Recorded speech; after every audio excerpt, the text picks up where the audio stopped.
भारत में नदियों का धार्मिक, सांस्कृतिक और आर्थिक महत्व रहा है। प्राचीन काल से ही नदियों ने माँ की तरह हमारा भरण पोषण किया है। नदियों के कारण ही सभ्यता पनपती है और गांव बसते हैं। आपने देखा होगा कि पहले के ज़माने में सबसे ज़्यादा शहर और गांव नदियों के किनारे हुआ करते थे। बात अगर भारत में बहने वाली नदियों की जाए तो यहाँ छोटी बड़ी मिलाकर बहुत सी नदियाँ मौजूद हैं। लेकिन हम अमूमन गंगा, यमुना, कावेरी, ब्रह्मपुत्र, सरस्वती, नर्मदा, सतलुज जैसी नदियों के बारे में ही जानते हैं।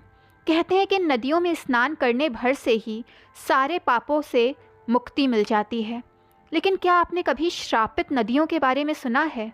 अगर नहीं तो आइए जानते हैं भारत की श्रापित नदियों के बारे में, जिनके छूने भर से ही हमारे जीवन में तबाही आ सकती है। कर्मनाश नदी, इसका नाम शायद ही आपने सुना है। ये नदी बिहार और मध्य प्रदेश की प्रमुख नदियों में से एक है। इन दोनों राज्यों के लोगों का मानना है कि जो लोग इस नदी को छू लेते हैं उनके बनते काम भी बिगड़ जाते हैं। तो वहीं कुछ लोगों का मानना है कि इस नदी का पानी श्रापित है, इसीलिए लोग इसके पानी को छूते तक नहीं हैं। चंबल नदी, चंबल मध्य प्रदेश की प्रमुख नदी है। इस नदी के बारे में कौन नहीं जानता। चंबल को डाकुओं का इलाका माना जाता है, मगर अब यहाँ डाकू नहीं रहते। लेकिन इस नदी को लोग अपवित्र मानते हैं। इस नदी के बारे में कहा जाता है कि ये कई जानवरों के खून से उत्पन्न हुई है।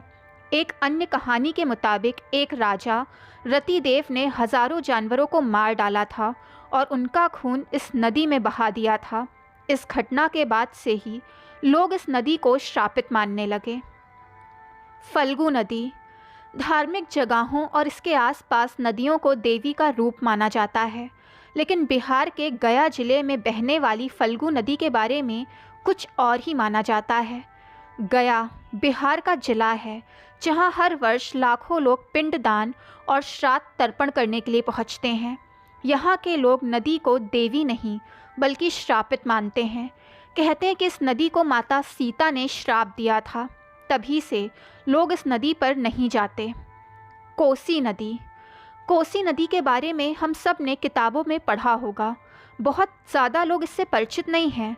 नेपाल से हिमालय में निकलने वाली ये नदी सुपौल, पूर्णिया, कटिहार से बहती हुई कोसी ताजमहल के पास गंगा में मिल जाती है। यहाँ इसे शोक नदी के नाम से जाना जाता है।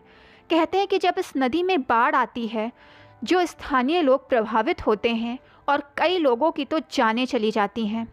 हालांकि लोग इसे श्रापित नहीं कहते, लेकिन इसे शोक नदी के नाम से बुलाते हैं। दोस्तों, आपको जानकारी पसंद आई हो तो चैनल को लाइक, सब्सक्राइब एंड शेयर कीजिए ताकि चैनल की नोटिफिकेशंस आपको मिलती रहें।